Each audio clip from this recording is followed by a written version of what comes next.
Kaleshwaram commission అటైపోయింది, phone tapping అటైపోయింది, formula E car racing అటైపోయింది, ఏదో అవినీతి చేసిర్రు, అక్రమాలు చేసిర్రు, తీసుకుపోయి లోపటెత్తా ఊసలు లెక్కబెట్టిస్తా అని చెప్పి డైలాగులు వచ్చిండు భారీ బహిరంగ సభలలో అధికారంలో రాకంటే ముందు. మరి ఆడున్నాడు కేసీఆర్ ఎర్రబల్లి ఫామ్ హౌస్లోనే ఉన్నాడు కదా, కేటీఆర్ తన ఇంట్లోనే ఉన్నాడు కదా, హరీష్ రావు తన ఇంటికాడనే ఉన్నాడు కదా, చెర్లపల్లి జైలు చెంచల్గూడ జైలుకి ఒక్కసారి కూడా పోలే. రేవంత్ రెడ్డిని తీసుకుపోయి జైల్లో పెట్టిరు. రేవంత్ అన్నకి ఏం అనిపిస్తలేదా మరి నేను తీసుకుపోయి జైల్లో పెట్టిరు, మరి ఒక ఎంక్వైరీ చేయాలా, ఏం చేసిరో చూడాలా అని చెప్పి ఏం అనిపిస్తలేదా? అసలు ఏం చేసిరు, ఏం అవినీతి చేసిరు, ఏం అక్రమాలు చేసిరు ఇవన్నీ బయటికి తీయాలనే ఒపీనియన్ రేవంత్ రెడ్డికి అర్థమవుతలేదా?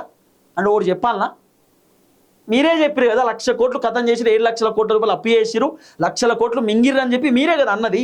మరి ఆ 1,00,000 కోట్లు కక్కియండి, అధికారం మీ చేతిలో ఉన్నది, సిఐడి ఉన్నది, ఐటీ ఉన్నది, మీరు ఇంకా సిట్టు విచారణ చేస్తున్నారు, చేయండి ఇవన్నీ, దర్యాప్తు ముమ్మరంగా కొనసాగించండి. కేసీఆర్ ఏం అవినీతి చేసిండో బయటకు పెట్టండి చూద్దాం. ఆయన ఏం అవినీతి చేయలే కాబట్టి కథ అంతా ఏమైనా అవినీతి చేస్తే రేవంత్ రెడ్డి ఇడిచిపెట్టేటోడా? ఇప్పుడో తీసుకుపోయి గొర్రె గుంజుకుపోయి జైల్లో పెట్టేటోడు. వాళ్ళు ఏం చేస్తలేరు, వాళ్ళ దగ్గర ఏం దొరకలేవు, అందుకే ఆయన వెరీ సైలెన్స్గా ఉన్నాడు. లేకపోతే ఎప్పుడో తీసుకుపోయి లోపడేస్తుండే. ఇక రేవంత్ రెడ్డి ఎన్ని చేసినా ఆయన గ్రాఫ్ తగ్గుతుంది తప్ప పెరిగే అవకాశం కనబడతలేదు.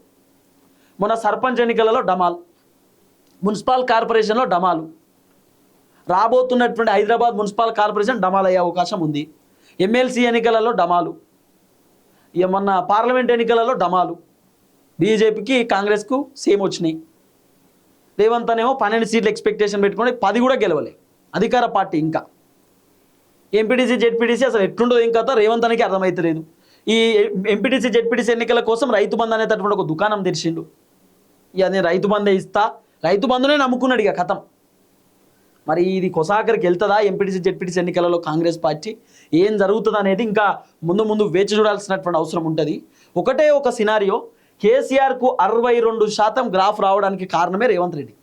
ఓన్లీ రేవంత్ రెడ్డి వల్లనే, రేవంత్ రెడ్డి వ్యవహారం వల్ల, రేవంత్ రెడ్డి పరిపాలన వల్ల.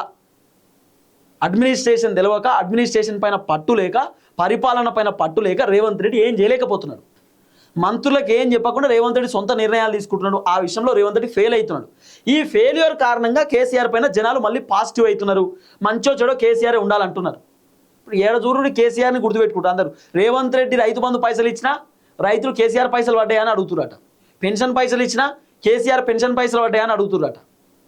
రేవంత్ రెడ్డి ఏమి ఇచ్చినా కేసీఆర్ పేరే యాద్ చేసుకుంటారు జనాలు. కారణం ఏంది? కేసీఆర్ అంత బలంగా పబ్లిక్లోకి వెళ్ళిపోయిండు. నేనేదో కేసీఆర్ని పొగడాలని, జోకాలని కాదు, గ్రౌండ్లో ఉన్న రియాలిటీ ఇది, గ్రౌండ్లో ఉన్నటువంటి వ్యవహారం ఇది.